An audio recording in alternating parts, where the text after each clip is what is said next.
Dear Papa Dudut, itago niyo na lamang po ako sa pangalang LC. 47 years old, may nag-iisang anak at retired teacher mula sa isang public school. Masasabi ko na ang buhay may asawa at pagiging isang ina ang pinakamasayang bahagi ng buhay ko noon. Mabuting lalaki kasi ang ibinigay ng Diyos bilang kabiyak ng buhay ko na si Ed. Nakilala ko siya noon dahil sa isang kaibigan nang pumunta ako sa bahay nila para makifiesta. Kaagad na gumawa siya ng paraan para makipagkilala sa akin. At aaminin ko na kaagad din akong na-attract sa kanya noon. Inakala ko pa noon na yun ang huling beses na magkikita at magkakausap kami. Pero hindi ko inaasahan na gagawa siyang muli ng paraan para magkalapit kaming dalawa. Pinuntahan niya ako sa school kung saan ako nagtatrabaho. May dala siyang prutas at bulaklak na para sa akin.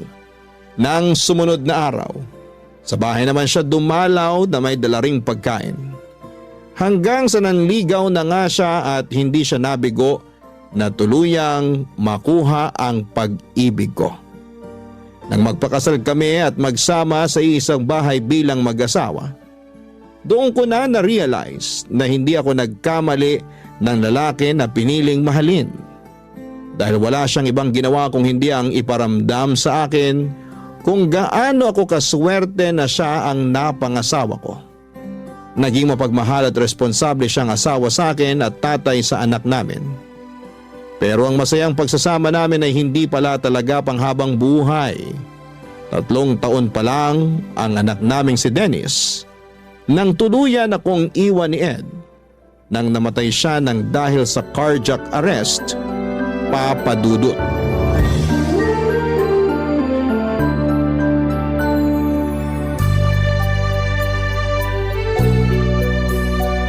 Ay, grabe.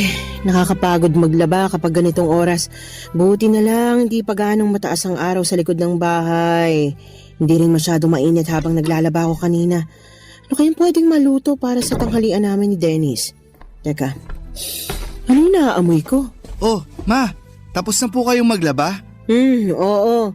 Dineretso ko na rin ng sampay para kapag umaraw mamaya matuyo na rin na kaagad. Mukhang napagod po kayo. Sandali lang po at pupunasan ko yung pawis sa noo nyo. Eto po, malinis tong tuwalya na hawak ko. Pupunasan ko lang po ang noo nyo. Masyado po yata kayong madaming nilaban. Hindi naman masyadong marami yon kasi nakapaglaban na rin ako nung nakaraang araw lang. Sabi ko naman kasi sa inyo, bumili na tayo ng washing machine para hindi na kayo napapagod sa paglalaba. Washing machine? Sus, makakasira lang ng mga damit natin yun. Pwede naman po na kahit mga pambahay na lang ang i-washing machine nyo. Tapos yung iba, kahit i-handwash nyo na lang kung gusto nyo po. Iha-handwash ko na lang para sigurado ako na malinis ang pagkakalaba ko sa lahat ng mga damit natin. Hindi pa masisira ang mga tela nun, lalo na yung mga pangalis mo na damit. Akin na nga yung tuwalya at ako na rin magpupunas sa pawis ko. Balikan mo na yung niluluto mo at baka masunog pa yun. Ay, sige po Ma. Papatayin ko na rin yung apoy sa kalan. Kasi luto na rin naman po yung karne ng manok doon. Maupo na rin po kayo kasi nakapaghain na rin po ako ng para sa tanghalian natin. Sige, at medyo gutom na rin ako. Ano palang niluto mo na ulam? Ang paborito nyo pong binakol, Ma. Ay, kaya naman pala amoy pa lang. Mukhang napakasarap na ng niluto mo kasi paborito ko. Sana nga po magustuhan nyo. Alam nyo naman po na hindi talaga ako madalas magluto. Nagulat nga ako nang may maamoy akong ulam mula sa kusina. Yung pala nagluluto ka na ng pananghalian natin.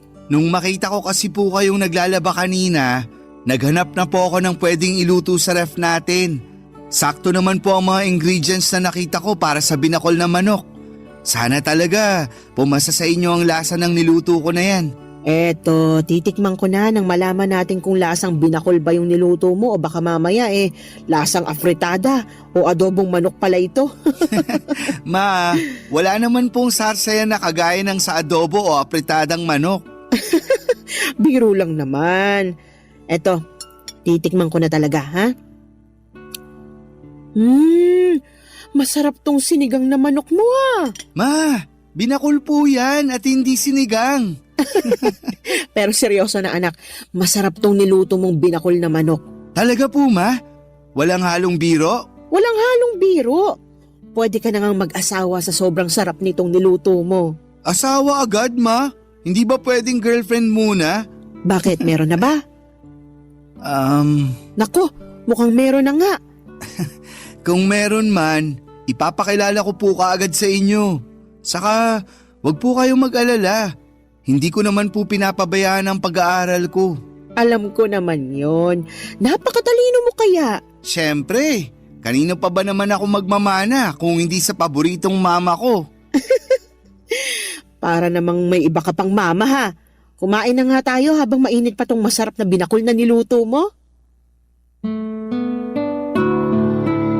Papa Dudut, simple lang naman ang naging buhay ng pamilya namin noong nabubuhay pa ang asawa ko.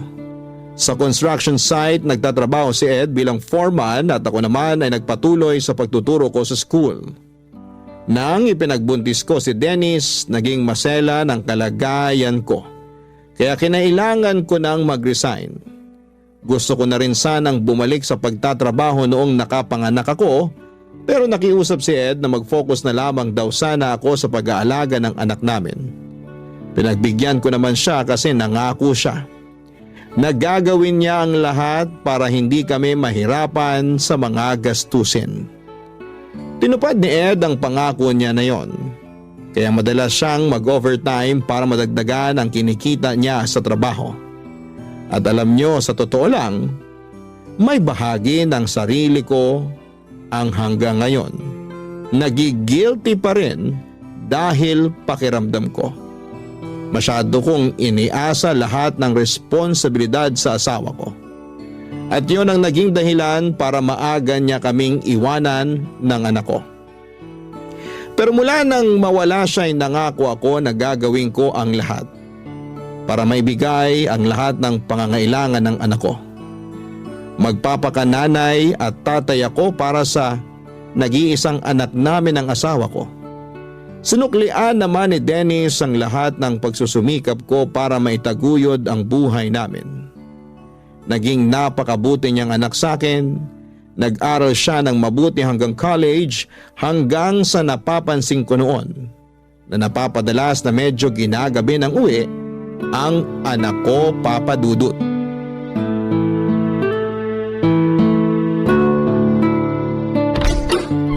Mukhang hindi pa nakakauwi si Dennis dito sa bahay ah. Mabuksan na nga ang ilaw dito sa sala at nang makaupo muna ako sa sofa.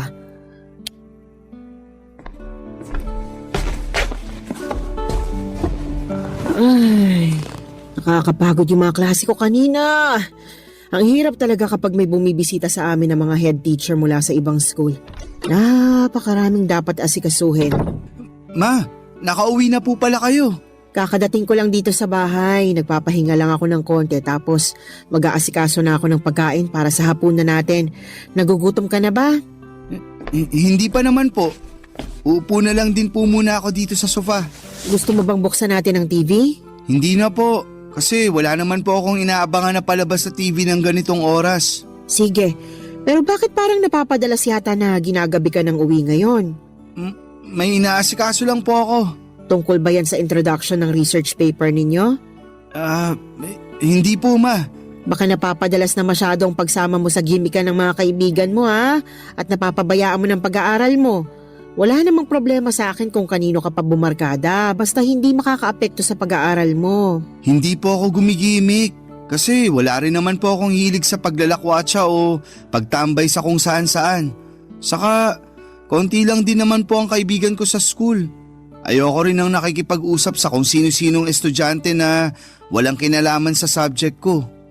Mabuti naman.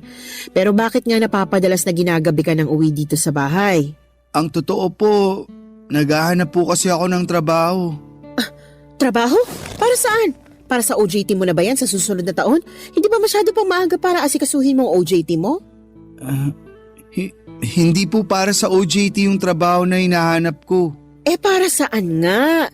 Nakukulangan ka na ba sa allowance na binibigay ko sa'yo? May gusto ka bang bilhin kaya nagdesisyon ka maghanap ng trabaho?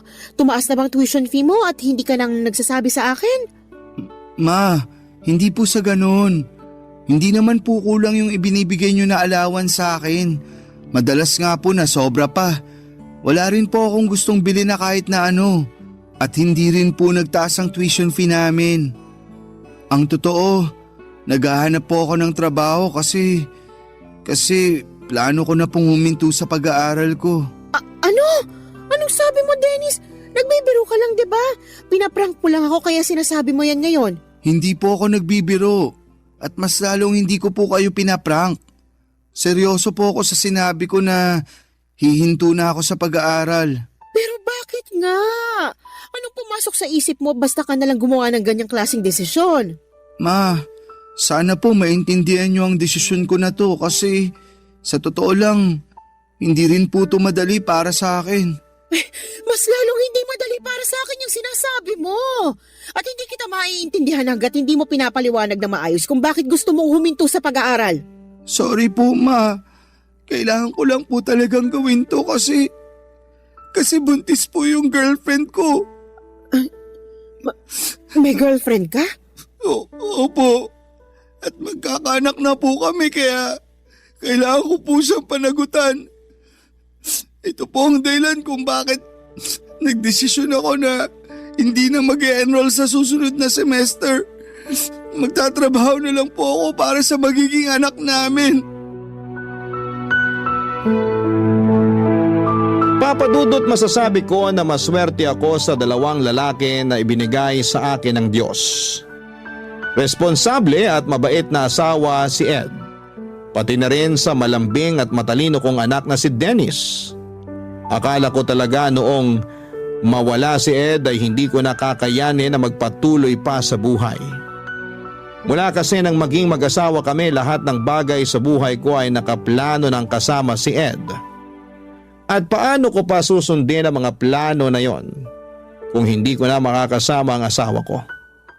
Iniisip ko na lamang na kailangan ko pa ring magpakatatag para sa anak ko. Dahil ako na lang ang pwedeng asahan ni Dennis, Papa Dudut. Mabuti na lamang at lumaki talagang mabait, malambing, masunurin at matalinong bata ang anak ko. Hindi niya ako binibigyan ng sakit ng ulo at bonus na lang talagang mahusay siya sa mga klase niya. Masasabi ko rin na marami siyang namana sa tatay niya. Kasama na doon ang hilig na bumuo ng mga malalaking pangarap para sa hinaharap. Pareho din sila ni Ed na pangarap na mabigyan ako ng malaki at maayos na bahay. Ang sabi ko naman, masaya na ako sa simpleng buhay na meron ako basta kasama ang anak ko. Ang hindi ko inaasahan noon, yung malaking pagbabago na mangyayari dahil sa pagpasok ng bagong tao sa buhay namin, Papa Dudut. Barangay Love Stories. Barangay Love Stories. Papa Dudut, sa totoo lang, gusto kong magalit nang sabihin sa akin ni Dennis na nakabuntis siya ng babaeng hindi ko pa nakikilala. Hindi ako nagagalit kasi masisira o magbabago lahat ng mga plano at pangarap ni Dennis para sa akin. Yung inis at sama ng loob na nararamdaman ko ay para sa anak ko. Kasi bukod sa mga pangarap niya para sa akin ay meron din siyang sariling pangarap na alam kong magugulo ng dahil sa mga nangyari. Ang kinakasama pa ng loob ko noon ay yung desisyon niya na huminto sa pag-aaral. 1.5 taon na lang kasi at makakagraduate na dapat siya sa college. Kaya lang ay hindi ko na siya napilit pa na ituloy ang pag-aaral niya. Kahit sinabi ko na handa akong tulungan siya sa lahat ng gastusin sa college at sa magiging anak niya. Ayaw niya raw kasi na ipasa sa akin ang responsibilidad dahil sa pagkakamaling nagawa niya. Sinabi ko naman sa kanya na hindi isang pagkakamali ang makabuntis ng babae. Sadyang naging mapusok lamang sila at hindi nakalimutan na maging responsable sa mga desisyon na ginagawa nila noon, Papa Dudut.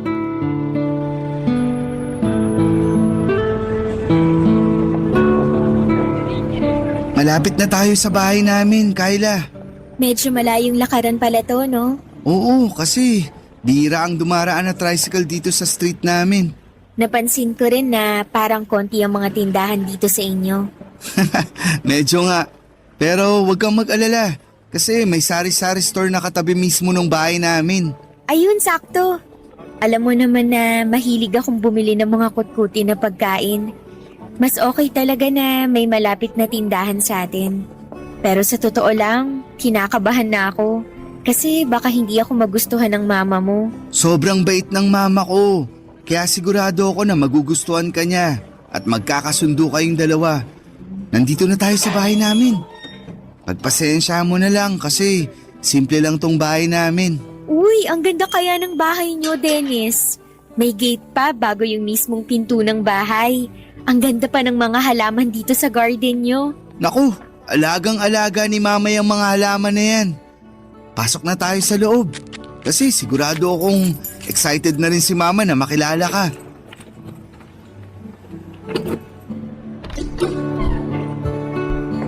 Ma, nandito na po kami ni Kyla. Mabuti naman at dumating na kayo. Sakto kasi kalalabas ko lang ng juice at turon dito sa sala para sa merienda natin. Tamang-tama po pala talaga ang dating namin. Oo, mainit-init pa nga yung turon na niluto ko. Ay, ma, si Kyla nga po pala, girlfriend ko. Kyla, si mama. Magandang hapon po, ma'am. Anong ma'am? Mama ako ni Dennis at hindi ako teacher sa bahay na ito. Mama na lang din ang itawag mo sa akin kasi hindi magtatagal. Magiging manugang na rin naman kita. Sige po, ma. Sabi sa'yo mabait si mama at maganda pa, parang ikaw. Oo nga. Maganda talaga ang mama mo, lalo na sa personal. Magaling ka talaga pumili ng girlfriend na ipapakilala sa akin, Dennis. Maupo na muna kayo sa sofa nang makapagmerienda na tayo. Alam nyo ma, kanina pa kinakabahan tong si Kyla. Kasi ang sabi niya, baka taray-tarayin nyo raw siya. Uy, wala ako sinabing baka tarayan ako ng mama mo, Dennis. Pero totoo namang kinakabahan ka kanina, di ba? Kahit naman hanggang ngayon, kinakabahan pa rin ako. Ito kasi yung unang pagkakataon na makikilala ko ang mama mo. Huwag kang mag-alala, Kyla. Basta mahal ng anak ko, mahal ko na rin. Pero matanong ko lang, saan ba kayo nagkakilala ni Dennis? Wala pa kasi siyang masyadong nakukwento sa akin tungkol sa'yo. Sa school din po kung saan nag-aaral si Dennis. Magkaklase kayo ng anak ko? Hindi ko po siya kaklase at matagal na rin po akong huminto sa pag-aaral. Hindi ka na pala nag-aaral. Opo ma, nakatungtong naman po ng first year college si Kyla noon. Pero nang mamatay ang mga magulang niya 3 years ago, tita na lang niya ang kasama niya. Doon po siya nagdesisyon na magtrabaho na lang. Ganun ba? Paano kayong nagkakilala sa school kung hindi naman pala siya estudyante doon? Nagtatrabaho po ako sa kantin sa loob ng university kung saan madalas na kumakain si Dennis. Doon po kami nagkakilala. Masipag pong magtrabaho si Kyla at yun talaga ang pinaka nagustuhan ko sa kanya. Alam ko po na hindi ko talaga siya naikwento sa inyo noon. Pero mabuting tao po si Kyla at mahal na mahal ko po siya. Kaya sana po, okay lang sa inyo na dito muna kami tumira habang hindi pa siya nakakapanganak. Siyempre naman kasi bahay mo na rin to, anak. Huwag kang mag-alala kasi maaasahan mong suporta ko sa lahat ng desisyon na gagawin mo. Lalo na kung para sa relasyon at magiging anak ninyo ni Kyla. Papa Dudut, wala talaga akong alam na kahit na ano tungkol kay Kyla. Ni hindi ko alam na may girlfriend na pala ang anak ko. Ang akala ko noon ay nakafocus siya sa pag-aaral niya, yun pala ay may ibang tao na siyang binibigyan ng atensyon, Papa Dudut. Pero noong araw na nakilala ko naman si Kyla, ang naisip ko kaagad ay makakasundo ko siya dahil mukha siyang mabait na babae. Nalaman ko rin noon na halos 3 taon na pala ang tanda niya kay Dennis. Medyo halata nga yun nang unang beses ko siyang makita sa personal. Naisip ko pa nga na baka may ibang anak na siya dahil medyo malaki rin talaga ang katawan niya. Kahit 2 buwan pa lamang siyang buntis. Pasimple ko yon at tinanong kay Dennis sa paraan na hindi ko siya ma-offend. At sinabi naman niya na wala pang ibang anak si Kyla at sadyang may kalakihan lang din ang katawan nito Papa Dudut.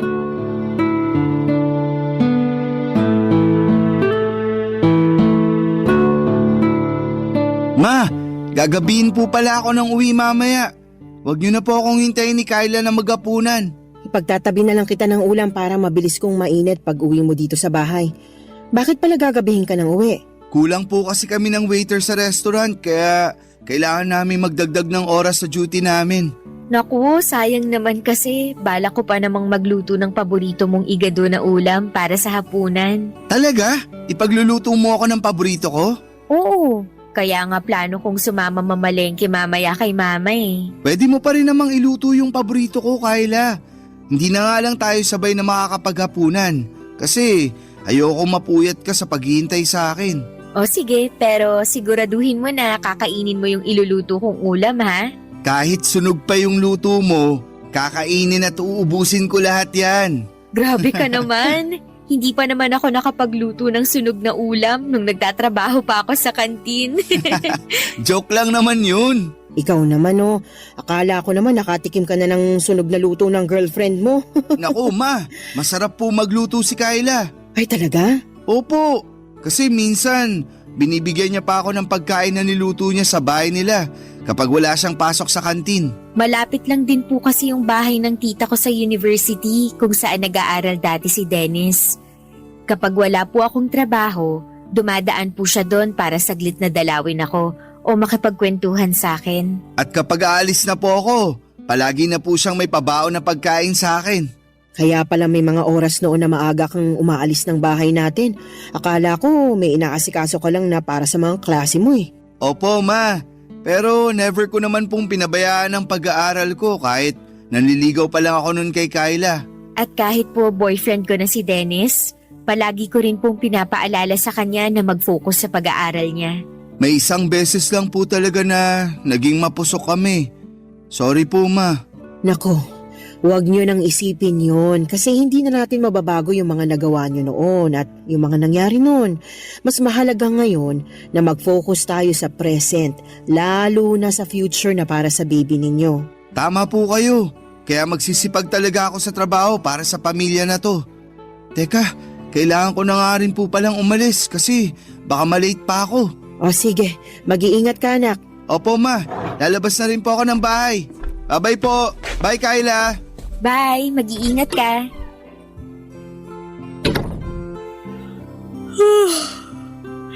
Ang dami ko po palang nakain na pandesal at pansit. Napansin ko nga rin yan. Mabuti naman at nagustuhan mong binili kong pansit dyan sa malapit na tindahan para sa almusal natin. Masarap din po kasi talaga yung pansit kahit wala masyadong gulay. Ayos din po yun dahil hindi rin ako mahilig sa gulay.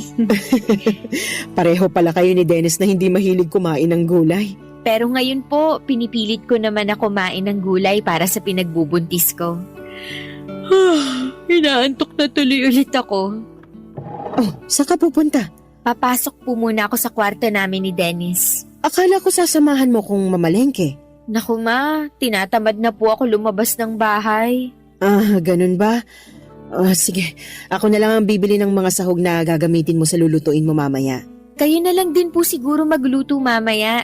Hindi rin naman makakauwi ng maaga si Dennis. Sa ibang araw na lang po ako magluluto para sa kanya. Sige po, pasok po muna ako sa kwarto at nakakaramdam talaga ako ng antok. Kung maglalaba po pala kayo, pakisama na lang din po sana yung mga damit namin para hindi nakatambak sa kwarto. Magpapahinga po muna ako. Papa Dudut, nagkamali pala ako sa naging first impression ko kay Kyla. Nung unang mga araw kasi niya sa bahay, naging maayos talaga ang pakikitungo niya sa akin. Pati na ang pag-asikaso niya sa mga gawaing bahay. Maaga siyang gumigising at pagkatapos mag-almusal ay dediretso sa sala para magwalis-walis ng sahig. Kasunod ang pagpupuna sa mga bintana, nagluluto rin siya ng para sa hapunan namin at siya ang nag-aasikaso ng pinagkainan namin sa almusal. Pero pagkalipas ng ilang linggo ay nagbago ang lahat, lalo na nang kinailangan kong mag-resign sa trabaho. Napaaga noon ang retirement ko dahil lumala ang katarata sa kanang mata ko. Nadaan pa naman sa oral medication pero hindi na ako bumalik pa sa pagtuturo. Mula noon, si Dennis na ang nagtatrabaho para sa mga pangangailangan at gastusin sa bahay. Doon din nagbago ang ugali ni Kyla na halos inaasa na niya sa akin lahat ng gawain sa bahay. Pero naisip ko na baka hindi nagbago ang ugali niya. Baka sadyang yun talaga ang ugali niya. Nagpapanggap at nagpapakitang tao lamang siya sa umpisa. Pilit ko na lamang siyang pinakisamahan noon dahil ayoko nang bigyan pa ng problema ang anak ko na alam kong palaging pagod galing sa trabaho niya, Papa Dudut. Barangay Love Stories. Barangay Love Stories. Papa Dudut, sa isang restaurant nagtatrabaho noon si Dennis. Dahil sa mga gamot na kailangan ko, mga vitamins ni Kyla at iba pang gastusin sa bahay, madalas na nag-o-overtime sa trabaho ang anak ko. Ayaw niya kasi nang nagigipit kami sa pera o panggastos sa bahay.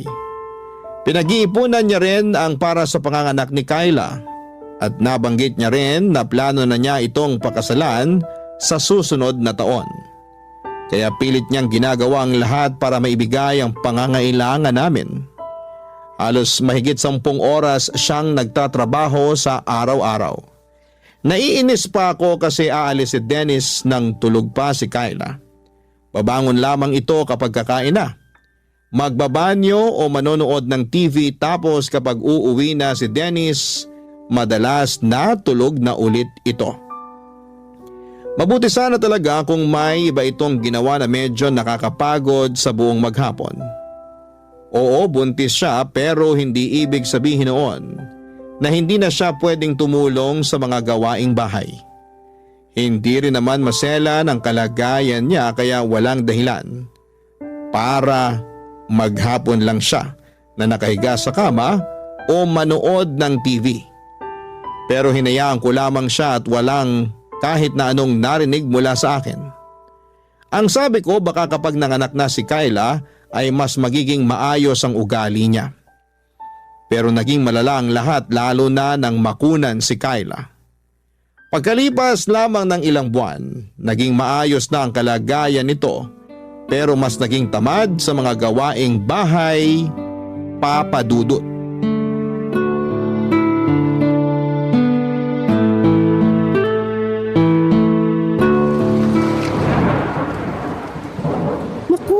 Lakas ng ulan sa labas ng bintana kung kailan naman patapos na ako dito sa niluluto ko. Mababasa pa yung mga nilaban ko kahapon. Mapakuha ko na nga lang muna yun kay Kyla. Kyla! Kyla! Pakisilong muna nga muna yung sinampay sa labas bago patuluyang mabasa ng ulan. Kyla! Naririnig mo ba ako? Ang sabi ko pakisilong muna yung mga sampay natin. Hindi ko na maiwan tong niluluto ko rito, Kyla. Sige po, ma. Isisilong ko na po. Mabuti naman at lumabas na rin siya ng kwarto. Buong araw na lang siyang nakakulong doon at hindi man lang magwalis sa sala. Lahat na lang ng kailangang asikasuhin dito sa bahay, ako nang gumagawa. Haluin ko na nga munang mabuti itong mga gulay. Ayan, mukhang ayos na itong niluluto ko rito. Mapatayin ang apoy sa kalan at silipin ko muna si Kyla kung nagtitiklop na ba siya ng mga sinilong na damit. Kyla, tinitiklop mo na ba yung mga sinilong mo mula sa labas? Ay teka, nasaan ang babaeng yun? At talagang iniwanan lang dito sa sofa yung mga damit na kinuha niya mula sa sampayan? Ay, mga basa pa yung iba sa mga ito. Tapos sinama na niya sa mga to yung damit. Talaga namang magsisilong na lang ng mga damit, hindi pa inayos. Kailan mo ba ayusin ang mga kilos mo dito sa bahay na ito, Kyla? Bakit naman po hindi kayo kumakatok bago niyo binuksan yung pinto at pumasok dito sa kwarto namin? Bukas tong pinto ng kwarto nyo kaya hindi na ako kumatok. Eh bakit po kayo nandito? Mamaya pa naman po ako kakain ng tanghalian pagdating ni Dennis. Hindi kita pinuntahan dito para sabihing nakahain ng tanghalian mo sa lamesa. Hindi ba ang sabi ko sa'yo? Isilong mo yung mga sinampay sa labas dahil umuulan na. Opo, at sinunod ko po ang utos niyo na isilong ang mga sinampay. Nilagay ko na nga po lahat sa ibabaw ng sofa. Kaya ano pa po bang kinakainis niyo dyan? Ginawa ko naman po yung inuutos niyo sa akin. Ayun na nga eh. Ginawa mo ngang inuutos ko pero hindi mo naman inayos. Hindi mo malang inihiwalay yung mga tuyong damit doon sa iba, doon sa mga nabasa na sa ulan. At sana, tiniklop mo na rin yung ibang tuyo doon nang hindi nakakalat sa may sofa. Ma, ang sabi nyo kanina, isilong ko lang ang mga yon. Wala naman po kayong sinabi na pati pala pagtitiklop, kailangan ko pang gawin. Kailangan ko pa ba talagang sabihin yun? Syempre naman po. Hindi ba pwedeng magkusa ka na lang kasi alam mo naman kung anong dapat na gawin pagkatapos isilong ang mga damit? Hindi ko naman po damit ang lahat ng yon. Yung iba po doon, damit nyo at damit ni Dennis. Kaya bakit ako pa ang magtitiklop ng mga yon? Ako na nga ang naglaba? Grabe. Pagtitiklopin mo ng Malakas lahat ang ng ulan yun? sa labas.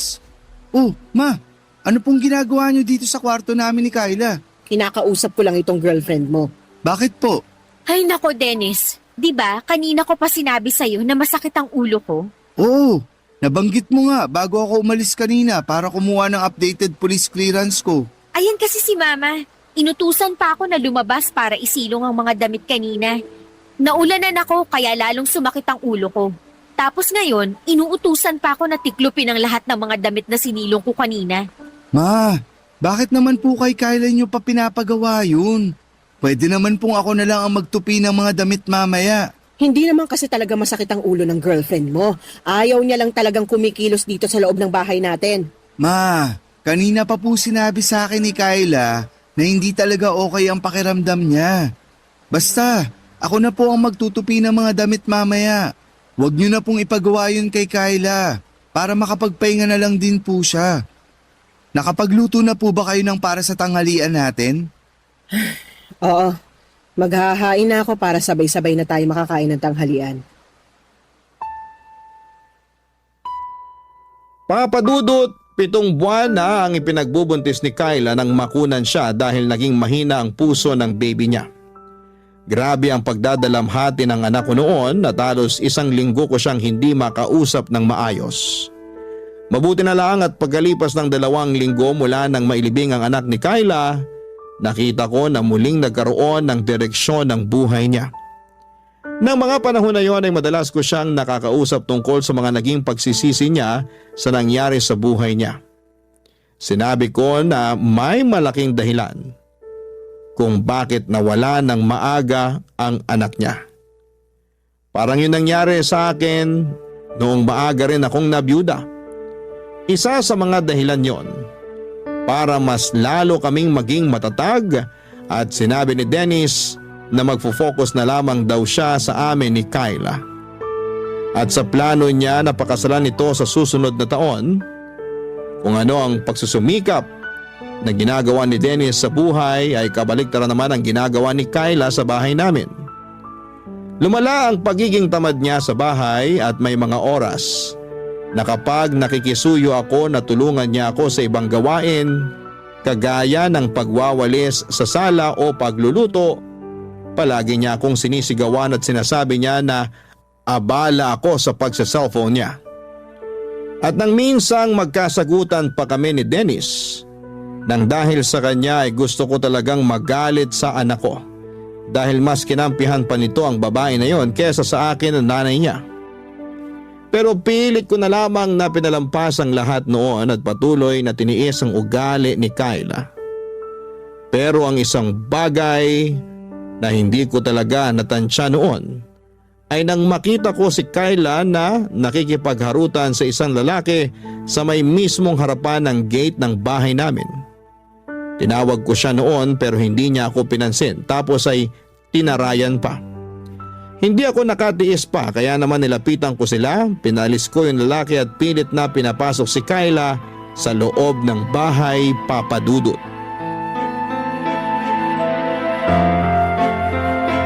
Bakit ka naman po binastos yung bisita ko, Ma? Binastos? At siya pa talaga yung nabastos? Tama ba yung ginawa niyong paghaharutan sa harap mismo ng bahay ko? Ano pong paghaharutan ang sinasabi nyo? Pinsan ko lang po yung kausap ko kanina sa may gate. Pinsan! Ang sabi mo nung nakaraan, delivery rider yon na naghahatid lang ng mga ino-order mo na kung ano-ano sa online. Oo nga po. Pinsan ko po yung delivery rider na yon. Ano na naman po ba yung iniisip nyo na hindi maganda tungkol sa akin? Hindi ako mag-iisip ng ganito kung wala akong nakikita na masamang ginagawa mo. At kailan pa po naging masama yung pakikipag-usap sa pinsan ko? Huwag mo ang binibilog ang ulo ko. Hindi lang kayo nag-uusap ng lalaki na yon. Nakita ko na hinahawakan niya ang kamay mo at hinalikan ka pa niya sa pisngi mo. Ang laswa nyo naman pong mag-isip, ma. Ang hirap po sa inyo. Lahat na lang ng ginagawa ko dito sa bahay na to, mali sa paningin nyo. Kailan ka ba gumawa ng tama? Ultimo pag-aasikaso ng mga kailangan gawin dito sa bahay, hindi mo naman ginagawa ng tama. Magpapalaba ka na nga lang ng mga damit mo, hindi mo pa ilagay sa tamang lalagyan. Pati na nga ang mga pinagkainan mo, basta mo na lang iniiwan sa lababo. Kita nyo na? Napakarami nyo naman pong issue sa akin. Kanina, yung pakikipag-usap ko sa labas ng bahay.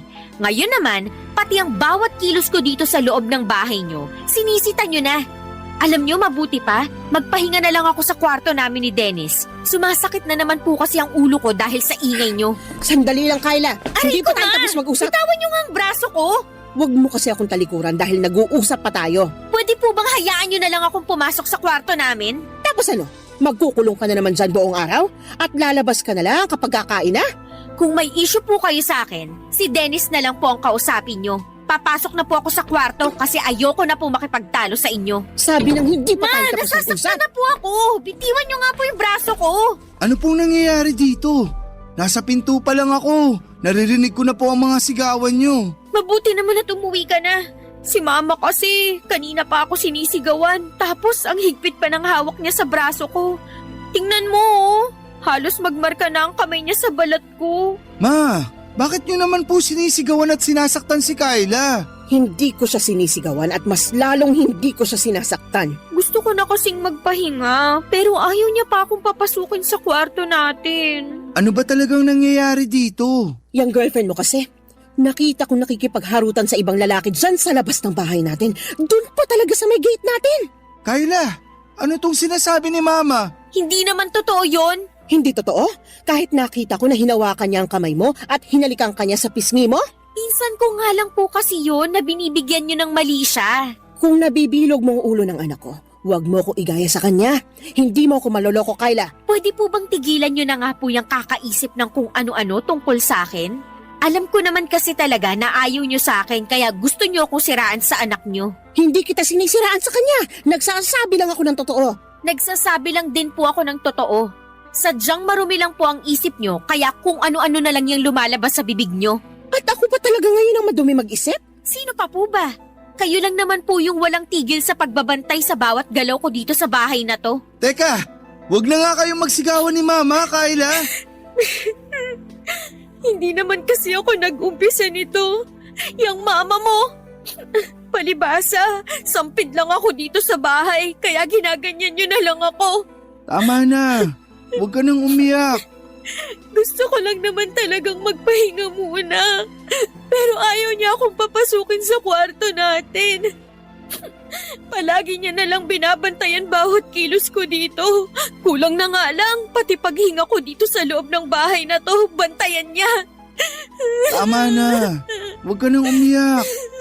Sige na, pumasok ka na muna sa kwarto natin. Pero Dennis! Ma, mamaya na lang po tayo mag-usap. Gusto ko na lang din po sana munang magpahinga. Papa Dudut, matagal ko nang napapansin ang mga kakaibang kinikilos noon ni Kyla na pinagsasawalang bahala ko lang madalas. Kapag nakalis na si Dennis ng bahay papunta sa trabaho niya, maririnig ko na si Kyla sa loob ng kwarto nila na halos bumubulong na parang may kausap. Minsan nang nasilip ko siya sa loob ng kwarto nila. Nakita ko na may hawak siyang cellphone at nakangiti habang parang kinikilig sa kausap niya. Napapadalas din yung lalaki na kausap niya noon na pumunta sa may gate ng bahay namin. Nung unang nakita ko siya na kausap ni Kyla sa may gate ay nag-usisa ako at sinabi niya na nagde-deliver lamang daw ito ng item na in-order niya online. Hanggang sa halos araw-araw na silang nagkakausap noon. May mga araw din noon na umalis siya sa bahay kapag nasa trabaho na si Dennis. At ang paalam niya ay pupunta siya sa isang kaibigan. Uuwi siya bago makauwi si Dennis sa bahay. Pero minsan, Papa Dudut, naunang umuwi si Dennis sa kanya at nagtaka ang anak ko kung bakit wala si Kyla sa bahay. Hindi raw ito nagpaalam o nag-text sa kanya na aalis ng bahay. Ang sabi lang ni Kyla nang makauwi siya ay may dinalaw lamang itong kamag-anak kaya ginabi ng uwi. Pero iba na ang pakiramdam ko noon dahil nakita ko na noong magkausap sila ni Dennis. Hindi makatingin ng diretso sa kanya si Kyla. Hanggang sa nakita ko ang paghaharutan ni Kyla sa may gate at paghaligpan ng lalaki sa pisngi nito. Hindi ako pwedeng magkamali sa nakita ko at alam ko na hindi yon kamag-anak ni Kyla. Pero alam nyo yung mas masakit. Yung mas kinampihan at pinaniwalaan siya ng anak ko kesa sa akin. Wala akong ibang hinihiling noon kung hindi ang mapabuti ang anak ko at maging masaya siya sa kung sino man ang babaeng mapipili niyang mahalin. Kahit na hindi ko tanggap si Kyla, ay pinilit ko siyang pakisamahan. Pero ako pa ang lalabas na masama sa lahat. Pagkatapos ng pagtatalo namin na yon ay nag-decide si Dennis na umalis na sila ng bahay ni Kyla. Nangupahan sila sa hindi kalayuan mula sa bahay ko. At isang beses sa isang linggo ay dinadalaw na lamang ako ni Dennis sa bahay. Kapag dinadalaw ako ng anak ko ay iniiwasan namin na pag-usapan ang tungkol sa relasyon nila ni Kyla para hindi kami magtalo. Papadudot, ang dahilan talaga ng pagsulat ko ngayon ay para humingi ng payo sa kung ano ang dapat kong gawin. Sigurado kasi ako na niloloko ni Kyla ang anak ko pero ayaw naman akong paniwalaan ni Dennis. At ayoko na rin na mas lalo pang magulo ang relasyon namin ng anak ko. Kaya hindi na ako naglalakas loob na makialam sa relasyon nila. Ano bang dapat kong gawin para mamulat ang anak ko sa katotohanan na hindi karapat-dapat si Kyla para sa kanya? Sana'y matulungan ninyo ako sa problema kong ito, Papa Dudut. Ang inyong forever kapuso at kabarangay, LC. Dear Papa Dudut, naranasan nyo na bang maging aberya o dahilan ng pagkaantala ng isang sitwasyon? Ako kasi oo at masakit pala sa loob na maging dahilan noon. Akala ko noong una ay ayos lamang. Kumbaga sa isip ko mga kaibigan ko naman sila, kaya naiintindihan nila ako. Pero sa huli ay hindi rin nangyari yon, Papa Dudut. Ang una kong naramdaman ay galit at matinding pagtatampo. Lalo at kilala akong ma-pride at mataas ang tingin sa sarili. Pero bago ko ituloy ang kwento ko ay gusto ko munang bumati ng isang mapagpalang tanghali sa inyong lahat. Matagal na akong avid listener ng programa ninyong Barangay Love Stories. Lagi kong inaabangan ang mga uploaded stories ninyo online at isang araw ay nag-decide akong magpadala ng email sa inyong istasyon. Tawagin niyo na lamang po ako sa pangalang Colette. Nagtatrabaho sa Pasig bilang finance staff at nasa 32 years old na ako. Kaka-birthday ko lamang nitong January 1 kasabay ng bagong taon. Sa kasalukuyan ay nasa journey ako ng healing at weight loss. Malaking factor kasi ang mga pinagdadaanan ko sa nakaraan. Kaya lumobo ang timbang ko at pumalo ng lagpas na sa 100 kilo sa edad ko pa lamang na 30 years old.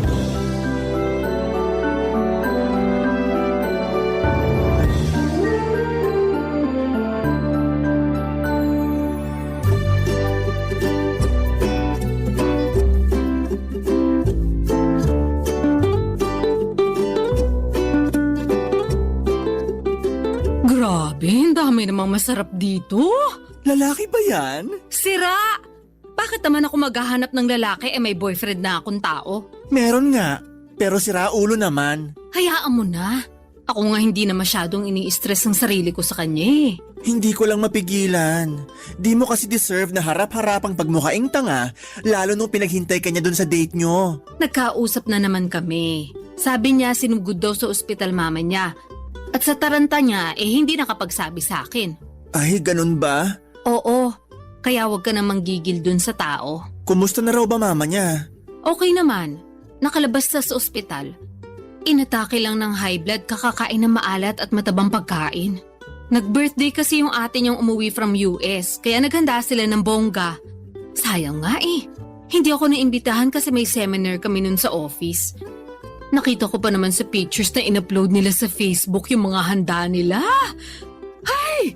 May lechong baboy, crispy pata, inihaw na manok at liempo, at iba't ibang klase ng ulam.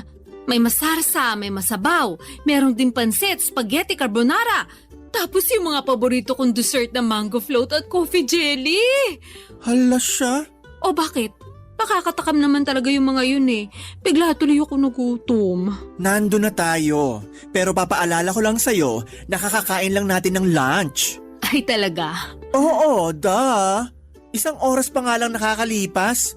Dami ko rin nakain ha. Sarap kasi ng bulalo na niluto mo eh. Thank you. Pero hindi ako makapaniwalang 1 oras pa lang ang lumipas. Akala ko kasi 3 oras na. Grabe namang mga dragon mo na yan sa tiyan. Seryoso nga. Nagugutom na nga ulit ako, kaya eto. Naghahanap na ako ng mau-order online. Totoo? Oo, ito. Tingnan mo. Tingnan mo. Ano kayo masarap kainin? Hala si auntie. Bakit ba? Nagugutom nga yung tao eh. Hindi naman kita pinagbabawalang kumain. Kung gusto mo, go ka lang. Pero ang akin lang maghinay-hinay ka. Hindi mo nga ako pinagbabawalan. Pero pinakikialaman mo naman ako. Kakawalang gana tuloy kumain. Wow ha? Ikaw? Mawawala ng gana sa pagkain? Pwede ba hindi mo ako may eme? Tigilan mo ako, Colette. Kilalang kilala mo na talaga ako. Aba syempre, para na tayong magkapatid. Kaya nga bilang nakakatanda mong ate, pinagsasabihan kitang ayus-ayusin mo yung pagkain mo. Lalo na yung mga kinakain mo. Pansin ko kasi marami ka na namang instant noodles sa cabinet. Tapos puro processed food yung nasa freezer mo. Marami ka rin soft drinks at junk food. Nag-grocery ka ba? Oo, kahapon lang. Lumagpas nga ako sa budget ko kasi marami akong kinuwang hindi naman kasama sa listahan ko. Nakaka-tempt naman kasi. Pero okay lang naman. Wala rin naman pagkain na nasasayang sa akin. Kaya pala nagulat ako. Kasi 5 tao yung supply mo kahit mag-isa ka lang dito sa apartment mo. Baka nakakalimutan mo. Pumupunta ka rin dito at pinagluluto kita katulad na lang nung kinain mong bulalo kaninang tanghalian. Oo, pero di katulad mo. Para lang akong pusa kumain. Kape-kape lang sa umaga, wala pang asukal. Tapos half rice lang sa tanghali at dasal na lang sa gabi. Ang boring naman ang buhay mo. Hindi kaya boring yun, no? Ikaw lang nagsasabi niyan. Basta, for me, boring yon. Kung ako siguro nasa sitwasyon mo, baka nategi na ako. Ay, ang OA naman? Tegi talaga agad? Oo. Sa bilis ko magutom, hindi ko kaya magdasal na lang sa gabi. Eme lang naman yung dasal. Pero alam mo namang di na ako nagdi-dinner, di ba? Oo. Tamang water na lang ako. Kasi bakit pa ako kakain? Gabi na rin naman. Hindi na ako magugutom noon dahil tulog na ako. Buti ka pa hindi nagugutom. Ako kasi kahit tulog, mas nananaig yung kalam ng sikmura kahit kumain naman ako ng pagkarami-rami bago matulog. So, no choice. Babangon talaga ako para mag-midnight snack. Grabe naman yung kahit kumain ng pagkarami-rami. Buti hindi ka binabangungot. Hindi naman ako naniniwala dun. At saka, mas babangungutin lang ako pag hinayaan ko magutom ako. Ay, iba rin. Kaya mabuti pa, tulungan mo na lang ako mamili ng masarap na merienda. Pasa ko dyan. Ako nga lang, di ba? Ako lang ang kakain, wag ka na. Papadudot, bata pa lamang ay tabain ako. Ako yung tipo na mahanginan lamang tumataba na. Malakas din kasi akong kumain at aaminin ko na ang pagkain ang naging takbuhan ko kapag stress ako sa personal kong buhay at sa trabaho. Katulad na nga lang noong nasa bingit ng alanganin ng relationship ko sa aking long-time boyfriend. Bukod sa pinsang kong si Percy ay wala akong masyadong ka-close sa mga kaopisina ko. Kaya wala rin akong mapagkwentuhan sa kanila. Para sa akin ay malaki ang tutulong ng pagkain upang gumaan ang nararamdaman ko. Nagsimula ang hilig ko sa pagkain at minsan ko pang binansagan ang sarili ko na certified foodie. Pangarap kong matikman ang lahat ng pagkain sa mundo. Meron akong obsession sa pagkain na nagsimula noong bata ako kung saan ay pribilehiyo sa akin ang makakain ng masarap lalo na at mahirap lamang kami. Maaga pang namatay ang nanay ko at nung nagkaroon ulit ng kinakasama ang tatay, nuknukan naman ang kadamutan sa pagkain ng madrasta kong yon. Sa kanya ko naranasang magutuman kaya ang ginagawa ko ay nagtatago ako ng pagkain at palihim na kinakain yon. Sa pagpapatuloy ng hindi maayos na relasyon ko sa aking boyfriend, itinulong ko sa pagkain ng lahat ng sama ng loob at hinanakit ko sa mga pagkukulang niya sa akin. Kaya nga makalipas lamang ng halos 2 linggo, nadagdagan ng 5 kilo ang timbang ko. Pumalo na ako noon sa 115 kilogram.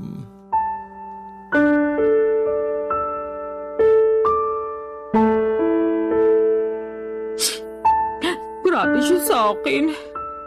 Hindi ko akalain na pagsasalitaan niya ako na masasakit. Alam naman niyang mataba ako eh. Lalo niya pang pinamukha yun sa akin. Napakasira ulo talaga niyang ex mo. Mabuti naman natauhan ka na't hiniwalayan mo na. Hindi naman ako yung nakipaghiwalay eh. Siya. Ay, wow ha! Oo, kasi tinapat niya na ako. Hindi na raw niya ako mahal.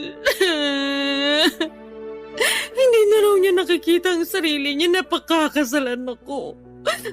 Kaya yun, nakipag-iwalay na siya sa akin. Ang hindi ko lang maintindihan, bakit kailangan ka pa niyang pagsalitaan ng masakit?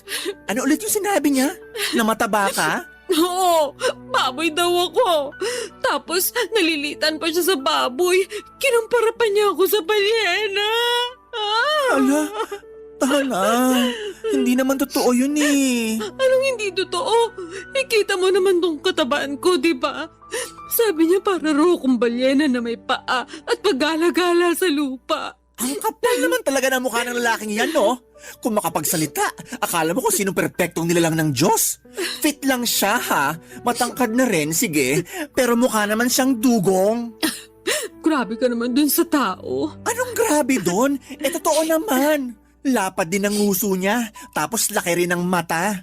Kung papangitan lang naman, may ibubuga talaga siya. Isama mo pa yung ugali niya, aba, may kalalagyan talaga siya sa impyerno. Doon, katabi ng trono ni Satanas. Pero ayun nga, hindi pa rin ako makapaniwala na ipagpapalit niya ako sa iba dahil lang sa pagiging mataba ako. Bakit nagulat ka pa? Alam mo namang sira ulo na talaga yung ex mo simula pa lang nung mahuli mo nagloko. Akala ko kasi magbabago pa siya nung humingi ng tawad sa akin eh. May pasabi-sabi pa na ako raw talaga yung mahal niya. At hindi niya kaya mabuhay na wala ako. Natukso lang daw siya, bla bla bla bla. Lokohin niya, lelang niya. Hindi raw mabubuhay na wala ka. Oh, bakit hanggang ngayon buhay pa siya? Hayaan mo na.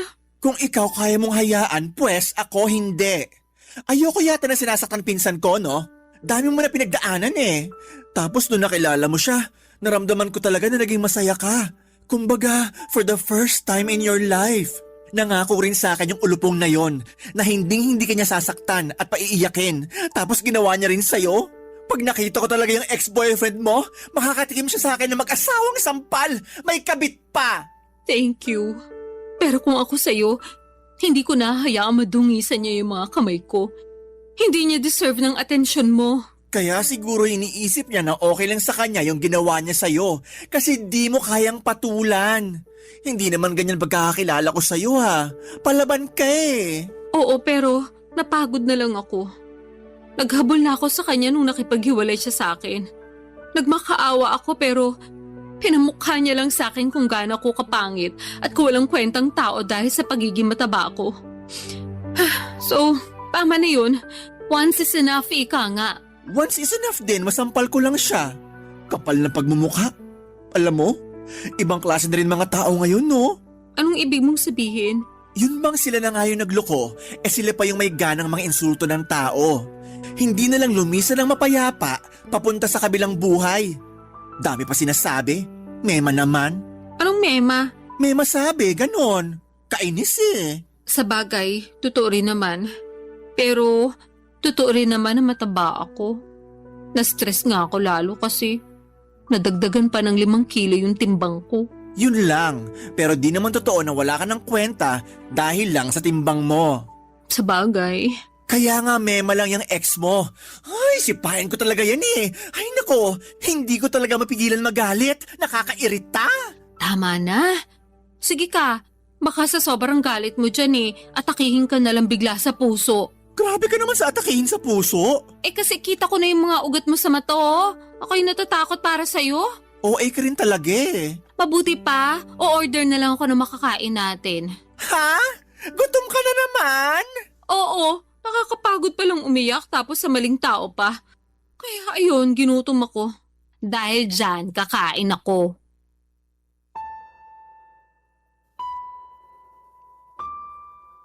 Papadudot, sobrang sakit maloko ng taong pinakamamahal mo. At masahol pa doon pinagpalit niya ako sa babaeng hindi hamak na mas payat at sexy sa akin. Laking insulto noon sa pagkatao ko gayong hindi naman ako payat at sexy noong nakilala niya. Pero aminado naman ako na hindi pa ako kasing bigat ng timbang ko ng mga panahong hiniwalayan niya ako. Siguro'y napabayaan ko rin talaga ang aking sarili. Pero kung iisipin, nagsimula lang naman yun noong nanlamig at nagloko siya. Dahil sa nangyari, lalo kong itinuon sa pagkain ang sakit na nararamdaman ko ng mga panahong yon. Sinabi ko kay Percy na kaya ko ang sarili ko dahil nga kilala niya rin naman akong matapang. Totoo naman na matapang ako at palaban. Marami na akong masasakit na pangyayari sa buhay na nalagpasan ng mag-isa. At malaki ang utang na loob ko sa pagkain dahil napapagaan nito ang buhay ko kahit na napapabigat naman ito ang aking timbang. Barangay Love Stories. Barangay Love Stories. Papadudot, sinabi ko sa sarili ko na hindi na ako magmamakaawa sa ex-boyfriend ko na balikan niya ako. Sapat na yung isang beses, sobra na kung susundan ko pa ang pagpapakatanga ko. Napakaraming lalaki sa mundo at hindi lang naman siya ang huling lalaki na makikilala ko at dahil nga punong-puno ako ng tiwala at kumpiyansa sa sarili na wala akong dapat baguhin sa pagkatao ko dahil ex ko naman ang nagloko. Hindi ko pinakinggan ang sinabi sa akin ni Percy na magdahan-dahan sa pagkain dahil baka lalong madagdagan ang timbang ko. Alam ko naman na concern lamang siya sa kapakanan ko at hindi yon sa pinagbabawalan niya akong kumain.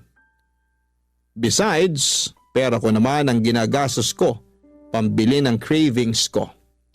Pero ayos na ayos lang naman ako ng panahon na yon. Dahil nga break na kami ng dati kong karelasyon.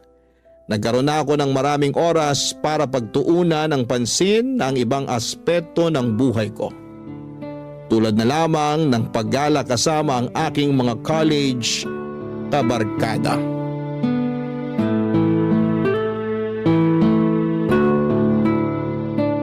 Eto, pasalubong ko sa'yo. Wow, keychain! Thank you! Matadagdagan na naman ang koleksyon ko. Ref magnet nga sana kaya lang wala naman dun sa hinintuan namin. Tapos hindi na ako nakapamili ng design kasi hindi na ako bumaba sa sasakyan. Nagpabili na lang ako sa isa naming kaibigan. Hayaan mo, sa susunod, ref magnet na ang ibibigay ko sa'yo. Okay na yon. Thank you ulit. Welcome! So, ano pa? Anong ano pa? Pasalubong ko? May dala ko dun pagkain, kainin mo. Ayoko, busog pa ako. Tsaka di naman yun yung tinatanong ko eh. Ano nga uli yun? Nakalimutan ko na kasi. Di ba nagpapakwento ko sa'yo bago mo inabot sa akin tong pasalubong mong keychain? Ay oo, kaya lang, nasa na nga ba tayo sa pinag-uusapan natin? Ay nako, nasa 30 ka pa lang pero ulyanin ka na. Sabihin mo na lang kaya, kaysa inaano mo pa ako. Inaano ka dyan? Wala akong ginagawa sa'yo, no? Ay, bahala ka na nga dyan. Eme lang, ikaw naman, di ka na mabiro. Kilala mo ko, hindi talaga ako mabibiro. Kaya sabihin mo na lang sa akin kung ano yung tinanong mo bago ko ibigay sa iyo yung keychain. Oo na, kamahalan. Pero ayun nga, Tinatanong ko kung ano pang ginawa niyo ng mga barkada niyo dun sa resort. Sabi mo lang kasi maganda. Tapos nag-swimming kayo. Yun lang? Eh di ba beach resort yun? Tas alam ko maraming bar dun. Di kayo lumabas? Ha, oo. Tama ka naman na beach resort yon at maraming bar. Pero sila lang yung lumabas, hindi ako sumama. Ay bakit? Hindi naman ako umiinom eh. Ngek, di mo naman kailangang uminom ng hard drinks. Meron naman mga ladies drinks doon. Kung ayaw mo pa rin, sana nag-juice ka na lang for the sake of party-party. Pagod ako noon, kaya nagpaiwan na lang ako sa tinuluyan namin. At saan ka naman napagod? Saan pa ba? E di sa biyahe. Tsaka after ng dinner na yun, nakapag-swimming na kami nung hapon hanggang gabi nung nagkayayaan sila. Kaya nga dapat mas lalo mong sinulit yung stay nyo doon. Di ka ba nakikinig? Pagod na nga ako. Ayoko na maglakad. Feeling ko hindi ko na kayang humakbang that time. Ay, ang OA talaga? O hindi OA yun na. Sinasabi ko sa'yo pagod ako. Oo na. OA, kaya natulog ka na lang pag alis nila.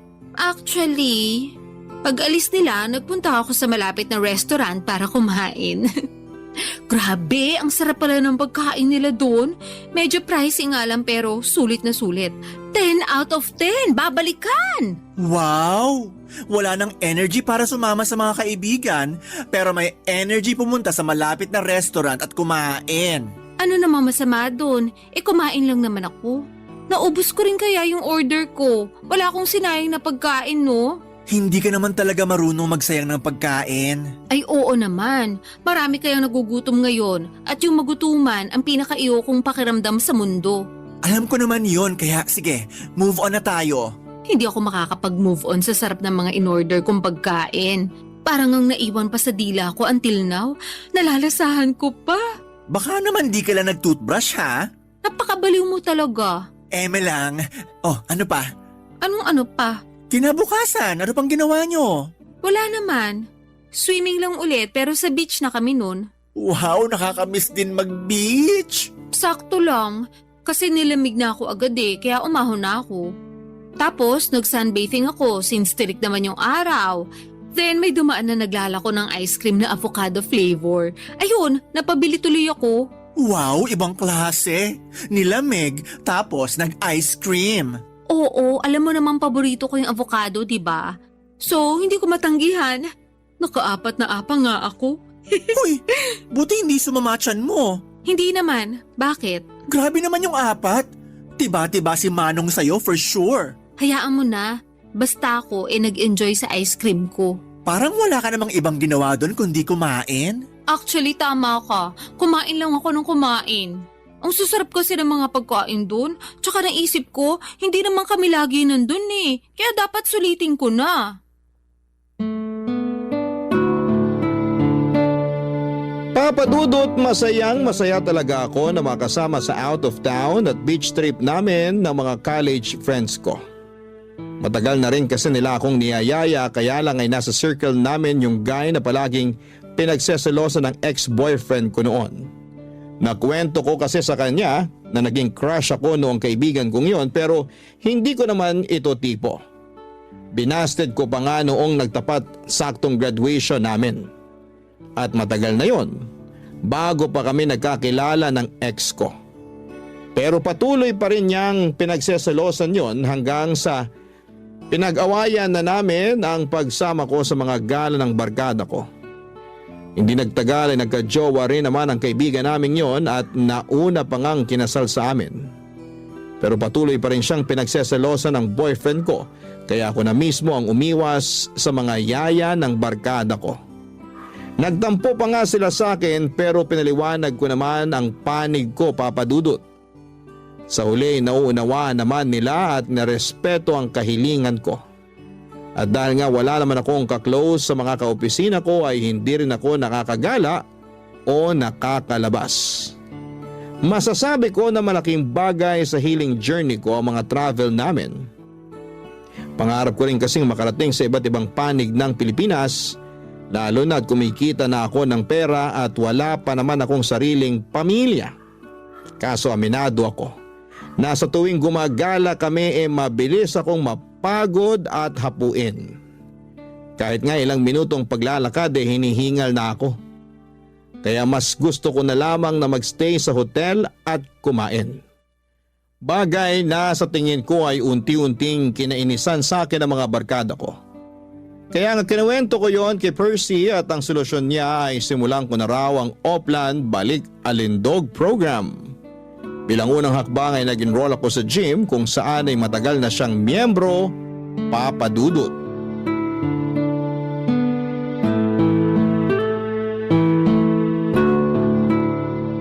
Nakakainis ka naman, Colette. Bakit ka naman naiinis dyan? Tanong-tanong ka pa talaga? Sinayang mo lang naman membership fee dun sa gym. Hinahanap ka kaya ni coach sa akin. Sabihin mo na lang hindi na ako babalik. Ayoko na. Suko na ako. Suko ka na agad? Nakakailang session ka pa lang? Ano magagawa ko kung ayaw ko na talaga? Baka naman sa isip mo lang yan ha. Sigurado ako sa desisyon ko. Pinag-isipan ko yun nung muntik na akong lagnatin dahil sa sakit ng katawan after nung first session. Grabe kaya pakaramdam ko nun. Kulang na lang magpa-ospital ako eh. Sobra naman yung magpa-ospital. Sa pagkakatanda ko, nag-treadmill ka lang naman nung unang araw mo. Correction, isama mo na yung pag-akyat baba natin dun sa hagdan papunta sa gym. Kung bakit kasi hindi uso elevator dun? Nasa third floor din kaya yung inakyat baba natin. May elevator naman, pero under maintenance. Tsaka, ayaw mo nun? Naka-warm up ka na nung umakyat ka sa hagdan. Magandang cardio rin yun para maramdaman mo namang may puso ka. May puso ako, no? Ramdam na ramdam ko sa tuwing kinikilig ko kung tikman yung bagong pagkain sa menu. Yan, dyan ka magaling sa pagkain. Ano namang masama doon? May batas ba na nagbabawal akong kumain? Walang batas at hindi masama. Bakit kasi ganyan ang tono mo? Para mo na rin sinabing wala akong karapatang kumain. Hindi naman ganyan punto ko. Ang akin lang, nagpatulong ka sa akin para makapagbawas ng timbang, di ba? Kesyo dami mo nang nararamdaman sa katawan mo at gusto mo namang makasabay sa trip ng mga kaibigan mo. So ako naman, sige, tinulungan kita. Pero bago yon, tinanong muna kita kung talagang desidido ka na magbawas ng timbang. Sabi mo, oo. Kaya nga nag-enroll tayo sa gym, di ba? Oh, makalipas na ng ilang session ayaw mo na? Ano na lang gagawin mo sa buhay mo para mabawasan timbang mo? Hindi ko alam. Parang ayoko na nga mabawasan ng timbang kasi okay naman ako. Anong okay?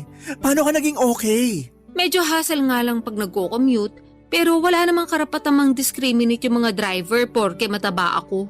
Irereklamo ko talaga sila, sige. O sige, ando na tayo. Pero paano na lang yung overall health mo? Yung katawan mo, hindi lang sa labas kundi sa loob. Sabi mo, mabilis kang hingalin, di ba? Oo, kaya nga sinabi ko sa sarili ko na iiwasan ko na lang yung mga bagay na hihingalin lang ako. Hindi ganun yun. Ano bang pinagsasasabi mo dyan? Hindi mo iiwasan. Dapat solusyonan mo. Ganun yun. Yang hingal mo, resulta yan ng hindi mo pag-e-exercise at sobrang pagkain. Dinamay mo na naman yung mga pagkain ko. Wala naman sa'yong ginagawa yung mga pagkain. Tsaka mas hinihingal nga ako sa pag-e-exercise. Kulang na nga lang lumaylag dila ako nung nagte-treadmill ako. Tapos yung machine na parang umaakit ka sa hagdan. Stair climber? Oo, yun nga. Grabe, tagaktawis ko dun ah. Ewan ko ba, umakit na nga ako ng hagdan na hanggang third floor tapos pagkaganunin pa ako ni coach. Ano yun? Naglolokohan na lang ba kami? Hiyang-hiya naman sa'yo si coach. Palitan mo na kaya siya, no? Pag pinalitan ko siya, sigurado magsasara ang gym kasi papalitan ko ng restaurant business. Mas marami kita ko doon for sure. Alam mo, ewan ko sa'yo. Kinain ka na ng sistema. Hindi sistema ang kumain sa akin. Tsaka nagsasabi lang naman ako ng totoo. Hindi naman ako masaya sa pagpunta ng gym na yan eh. Sakit ang katawan ng inabot ko. Alam mo kung saan ako masaya?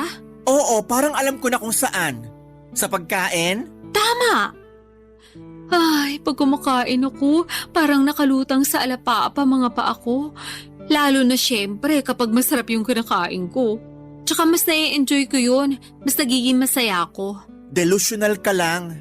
Akala ko ba walang masama sa pagkain? Wala nga. Pero yung pagiging matakaw mo sa pagkain, yun ang masama. Sobra ka naman. Hindi ako magsasorry. Duwag. Mabuti pa, order na lang ako ng merienda. Ay nako. Bagay talaga sa yung pangalan mong Colette. Masyado kang makulit.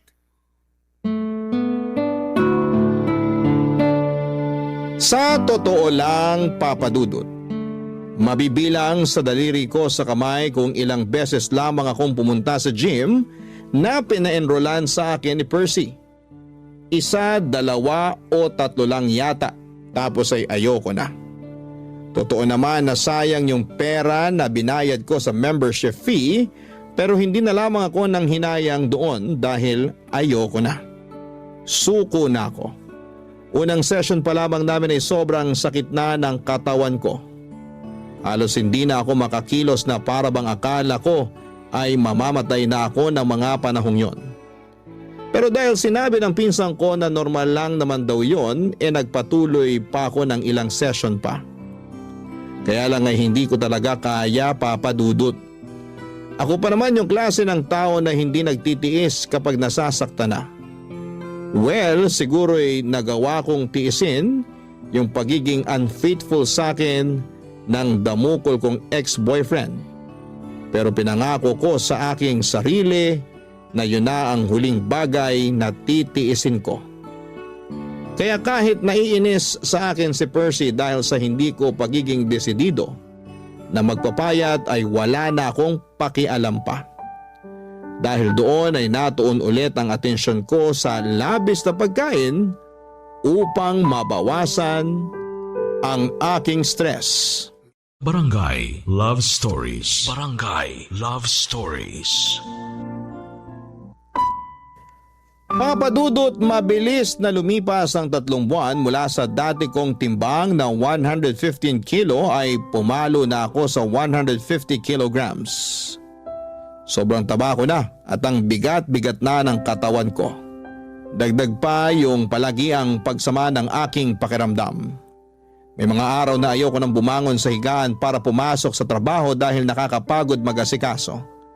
Bukod doon ay nahihirapan din ako mag-commute dahil sa timbang ko. Kita ko na rin sa salamin na lumolobo talaga ako ng husto. Lumaki ang mga braso ko at hita at nadagdagan ng 1 layer ang bilbil ko sa tiyan at sa leeg ko.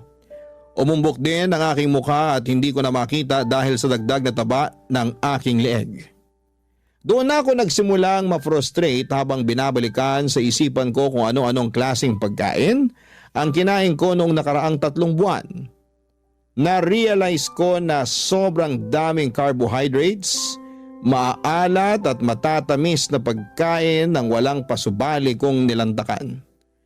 Malala kapag magkaka-period na ako dahil nandun yung magkikrave talaga ako sa iba't ibang unhealthy food and drinks. Tapos nung isang beses ay hindi ako dinatnan ng menstruation ko. Akala ko'y delay lang pero dahil praning ako ay nagpakonsulta na ako sa isang OB gynecologist. Doon ko napag-alaman na may PCOS ako o Polycystic Ovarian Syndrome. Bilateral din. Ibig sabihin po nun ay 2 ovary ko ang merong cyst na nakakaapekto sa aking hormones. Bukod doon ay lumabas sa laboratory exam ko na may type 2 diabetes din ako. Dahil sa mga sakit ko ay lalo akong na-frustrate. At imbes na gawin ng payo sa akin ng mga doktor na magbawas ng timbang ay kabaliktaran noon ang ginawa ko. Mas lalo akong nagpaka-lango sa pagkain, Papa Dudut.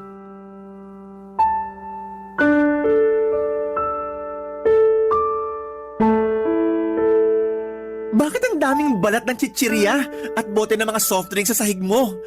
Pati dun sa kusina, meron ka pang iniinit na ewan ko kung ano sa microwave. Ano ba yun ha? Ah, yun ba?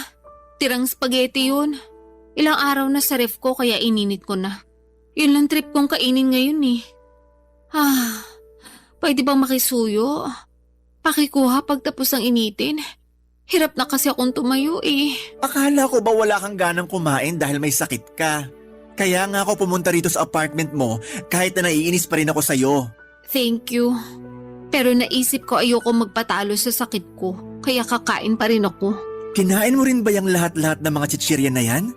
Tsaka ikaw din uminom ng mga soft drinks na yan? Oo, wala naman akong kasama dito eh. Ako lang. Kulit naman. Ano? Sisermonan mo na naman ako kasi kumain ako ng unhealthy food. O sige, kung hindi ako kakain, baka lalo ako magkasakit niyan. Yang mga pagkain na kinakain mo, yung dahilan kaya ka nagkakasakit. Pero sa mga pagkain na yan lang naman ako nagiging masaya. At least kapag kumakain ako, nabubusog ako. At saka yung mga pagkain na yan hindi nang iiwan. Hindi katulad ng mga barkada ko. Ayaw na nila akong isama sa mga gala nila. Ha? Bakit daw? Kasi pabigat lang daw ako. Literal ha? Tapos aberya. KJ din daw ako at mareklamo lalo na sa mga gusto nilang gawin at puntahan. Kasalanan ko ba yun? Mabilis ako mapagod. Tapos baka hindi paligtas sa akin yung mga trip nilang gawin. Alam naman nilang mataba ako. Pinipilit ka ba nilang gawin yung mga ayaw mo? Hindi naman. Pero ramdam ko yung disappointment nila sa akin. May isa pa nga na nagsabi na sana hindi na lang ako sumama kung magstay lang din daw ako sa hotel. Sobra naman. Pero totoo rin naman Nakakapanghinayang naman talaga. Lalo bihira lang kayo pumunta dun sa lugar. Kaya dapat sulitin nyo na. Sinusulit ko naman kaya nga kinakain ko lahat ng pwede kong kainin. Kaya lang hindi nila yun maintindihan. Palibhasa, hindi sila ang nasa posisyon ko. Alam mo, gusto kitang kampihan kasi pinsan kita. Pero may point din naman yung mga barkada mo. Siguro nga mas mabuti pa na hindi ka na nila isama kaysa naman ganun palagi yung tingin nila sa'yo. Yun bang pabigat tsaka aberya? Kasi masakit din naman sa part mo yun. Pero yun nga, di ko rin sila masisisi. Hindi mo ba talaga nakikita na dapat may baguhin ka rin sa sarili mo? Di na muna para sa iba, kahit sa sarili mo na lang. Alam ko namang meron pero hindi ko alam kung paano mag-uumpisa. At saka natatakot ako na baka huli na ang lahat lalo na meron na akong nararamdaman sa katawan ko. Nakapagpa-check up ka na ba? Oo, sa OB-gynecologist at saka sa endocrinologist. May PCOS ako at saka type 2 diabetes. Mataas din ang creatinine ko at saka blood pressure. Santisima, bata-bata mo pa pero napakarami mo ng sakit. Kaya nga Kailan ka pa ba nagpa-check up? last week lang. Bakit ngayon mo lang sinabi sa akin? Nahihiya ako sa iyo At saka natatakot ako na baka sabihin mo kasalanan ko rin naman kaya nangyari sa akin to. Naaalala ko kasi na sinabi mo masama ang pagiging matakaw. Oo, pero kailangan mo nang makakaramay. Lalo na sa sitwasyon mong yan. Okay lang naman ako. Karamay ko naman yung mga pagkain. Alam mo, hindi tama yan. Baka lalo ka lang mapasama sa ginagawa mong yan Tsaka di ka naman pinagbabawalang kumain. Pero sana piliin mo naman yung mga pagkain na papapasukin mo sa katawan mo. Nahihirapan ako. Hindi ko alam kung paano ko magsisimula. Pakiramdam ko pag hindi ako nakakakain ng mga pagkain kinasanayan ko, mamamatay ako. Alam mo ba yung pakiramdam na yun? Ang hirap. Hirap na ako magkontrol. Mas gusto ko nalang mamatay para matapos na itong mga nararamdaman ko. Gaga, alam mo namang hindi yan ang solusyon, di ba? Huwag ka munang mamatay. Marami pa tayong lugar na pupuntahan pag gumaling ka na. Please lang, huwag ganyan ang isipin mo. Ewan ko, nawawala na ako ng pag-asa na magbabago pa ang buhay ko. Papadudot mga bata pa lamang ay close na kami ni Percy. Dahil solong anak lamang ako at wala rin namang kapatid sa tatay at madrasta ko. Ang pinsang kong yon ang tumatayong nakatatandang kapatid sa akin. Hindi naman nagkakalayo ang edad namin, 2 taon lang ang tanda niya. Marami na kaming pinagsamahan at malaki talaga ang naitutulong niya sa buhay ko. Lalo na sa pag-encourage sa akin na magbawas ng timbang. Kaya nga kahit sinesermonan niya ako ng mga panahong yon ay thankful pa rin ako sa kanya dahil mas nauunawaan ko ang mga pagkukulang ko. Hindi lang sa ibang tao kundi lalong-lalo na sa aking sarili. Matapos ang pag-uusap namin yon ni Percy ay nagbalik tanaw ako sa aking nakaraan. Bumalik ako sa mga panahong nagsimula akong magkaroon ng unhealthy relationship sa pagkain. Alam ko kasi na walang kasalanan na mga kinakain ko sa kondisyon ko dahil ako mismo ang nawala ng kontrol. Pero naniniwala din ako na hindi pa naman huli ang lahat lalo na kung desidido akong magbagong buhay. Kaya nga noong 2024 lang ay pinatapos ko muna lahat ng mga handaan bago ko pangatawanan ang New Year's resolution kong magpapayat ng tuluyan. Bilang unang hakbang, nagbawas ako ng kinakain lalo na yung unhealthy katulad ng junk food, soft drinks at sugary treats. Sobrang hirap. Lalo na at umabot na ako sa puntong naglalaway ako, makakita lamang ako ng mga paborito kong pagkain. Pero sa tulong ni Percy at ng aking dietitian ay kinaya ko naman. Sunod kong binawasan ay ang mga consumption food ng carbohydrates. Ang mga halimbawa noon ay kanin, tinapay at mga pasta. Pero hindi ko naman kagad inalis sa sistema ko, lalo na at meron akong mga sakit. Bukod doon ay nag-invest din ako ng treadmill. Ginagamit ko lang naman yon pag maulan, pero pag hindi naman ay sinasamahan ako ng pinsang kong maglakad-lakad sa gabi. Nagbabadminton at volleyball din kami, pampapawis. Kaya sa loob ng 2 buwan, nabawasan na ang timbang ko ng halos 10 kilo.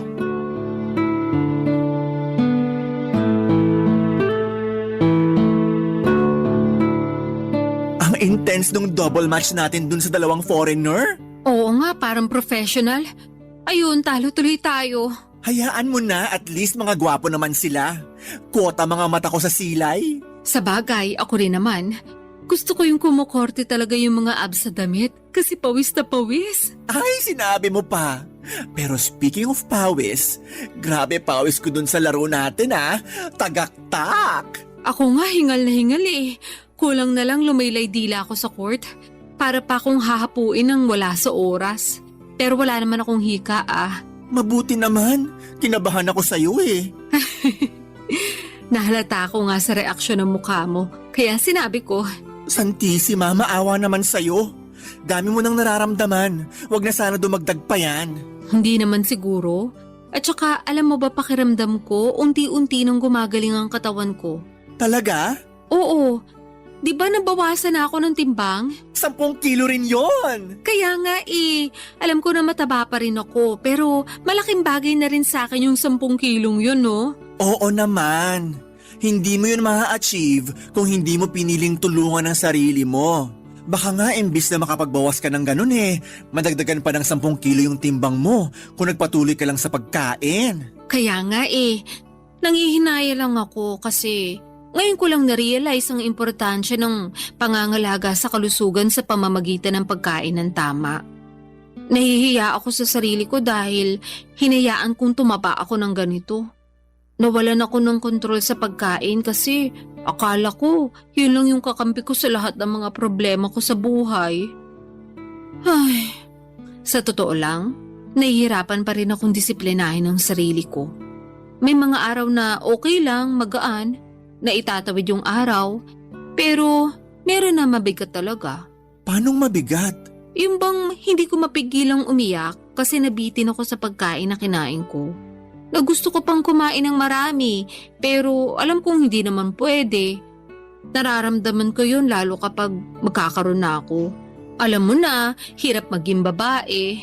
Nakaka-relate ako dyan. O bakit? May matres ka rin? Charot lang. Pero gusto ko lang din sabihin na proud ako sa'yo. Talaga? Kahit na mabagal yung progress ko? Hindi naman mabagal progress mo. Alalahanin mong nasa 2 buwan ka pa lang. Tsaka, oo, proud ako sa'yo. Kasi sinubukan mo mag-diet para sa kapakanan mo. Hindi lang para sumeksi ka, kundi para gumaling ka na rin. Naniniwala ako, pagkain din na makakatulong sa'yo para bumuti pakiramdam mo. Pero syempre, yung tamang pagkain ang tinutukoy ko Tapos samahan mo pa ng exercise at inumin yung mga gamot na reseta sa'yo. Palong-palo ka na. Totoo rin naman. Nang pinagpapawisan kasi ako at nakapagbawas ng timbang gumaan talaga ang pakiramdam ko as in. Pakiramdam ko nga ibang tao na ako. Gumanda rin yung skin ko at saka mahimbing na rin yung tulog ko. Umayos din yung tingin ko sa buhay. Kung dati madalas ako mawala ng pag-asa, ngayon alam kong may magandang bukas na naghihintay sa akin pag nagpatuloy at nagtiyaga ako sa ginagawa ko. Ganyan nga. Kaya proud talaga ako sa iyo eh. Alam ko na hindi madali pero kinakaya mo. Grabe, bilib na bilib ako sa iyo. Pinagmamalaki kita. Thank you. Pero kung tutuusin, hindi ko naman to magagawa kundi dahil sa'yo. Ikaw yung nandyan para tumulong sa akin kahit na maraming beses ako naging pasaway. Siyempre, parang kapatid na turing ko sa iyo. Mahal kita kahit anong una pasaway ka. Pero mas mahal kita ngayon dahil minamahal mo na ang sarili mo. Salamat ulit. Walang anuman. O basta ha, nandito lang ako para sumuporta sa iyo. Sasamahan kita sa paggaling mo. Kalmahan mo lang din kasi yung pagtaba nga inaabot ng ilang taon, pagpayat pa kaya. Yan din kasi yung pangunahing rason ng karamihan kaya sila nadadapa sa pagbabawas ng timbang. Yun bang minamadali nilang resulta? Wala namang buto na pag tinanim mo ngayon, tutubo na bukas. Sipag, tiyaga, disiplina at consistency ang kailangan para ma-achieve mo yung mabuti at magandang resulta para sa sarili mo. Papadudot, malayo pa pero malayo na rin naman ako. Sa kasalukuyan ay nasa 95 kilograms na lamang ako. Patuloy ang mga bagay na ginagawa ko para mabawasan ang timbang ko. Pero hindi lang ako doon nakafocus dahil ang pangunahing dahilan ko talaga ay gumaling ako. Maraming mabubuting bagay ang dulot ng pagbaba ng timbang sa akin. Mas naging aktibo na rin po ako sa iba't ibang bagay at sports. Hindi na rin ako madalas hapuin at higit sa lahat ay natutuhan kong kumain ng tama at masustansya na naaayon sa kailangan ng aking katawan. Hindi ko pa na-achieve ang goal weight ko pero hindi ako susuko lalo na ngayon na mas mahal ko na ang aking sarili. Sabi nga nila kapag maayos ang tingin mo sa iyong sarili ay naapektuhan noon hindi lang ang iyong pananaw, kundi maging ang relasyon mo sa mga bagay at tao na nasa paligid mo. Bilang nasa paglalakbay pa ako ng paggaling at pagbabawas ng timbang, sinama ko na rin po sa bucket list ko ang makapag-counseling upang ipakonsulta ang mga karanasan ko na naging dahilan para maging obsessed ako sa pagkain.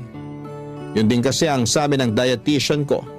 Sadyang ako lang yung hindi pa handa ng mga panahong yon. Maraming salamat po Papa Dudut, sakaling mapili po ninyong i-area ang sulat ko sa programang Barangay Love Stories. Malaking bagay na makapagbigay ako ng inspirasyon sa ating mga kabarangay. Susulat ako ulit para mag-update sa latest kong timbang at kung sakali na makahanap na rin po ako ng panibagong pag-ibig. God bless po sa inyong istasyon and more power pa. Ang inyong forever kapuso at kabarangay, Colette.